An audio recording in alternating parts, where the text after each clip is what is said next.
ფოთმა დაკარგა თავისი საზღვაო ქალაქის სტატუსი.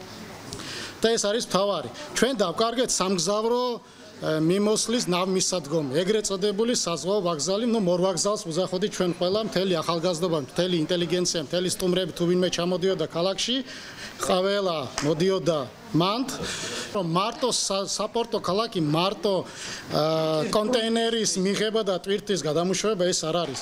ფოთს ჰქონდა სტატუსი როგორც საზღვაო ქალაქის და ეს იყო დაარსებიდან, როგორც კი დაარსდა საპორტო ქალაქი 1858 წელს, იმ დროიდან ყოველთვის ყველა დოკუმენტაციაში ეწერებოდა როგორც საპორტო ქალაქი. ესეც ისევ თუ რამე კეთდება, თუ რამე შენდება, თუ რამეს ახალხსნიან, კეთდება ყველაფერი ქალაქის ცენტრში. ანუ ქალაქი დგას ზურგით სხვისკენ. აი ეს არის მთავარი პრობლემა, იმიტომ რომ როდესაც ჩამოდიან სტუმრები, როდესაც ვეკითხებით, როგორ გზნობთ თქვენ თავს, ჩვენ საზღვაო ქალაქში ჩვენ თავს ვერ გზნობთ. იმიტომ რომ როდესაც ჩვენ ბათუმში შევდივართ გოგებაშვილის და ბაკოს ქუჩით, ხო? ჩვენ ეგრევე სანაპიროზე გადავდივართ და ვხედავთ გემებს, ვხედავთ მეთევზებს, რომლებიც იქვე თევზებდა. ჩვენ შეგვიძლია მიმოსვლა გავაკეთოთ ტრაბზონისგენ მაგალითად, თუნდაც ბათუმისგენ, დიდი სიამოვნებით ბათუმში ჩავალ საზღვაო მიმართულებით.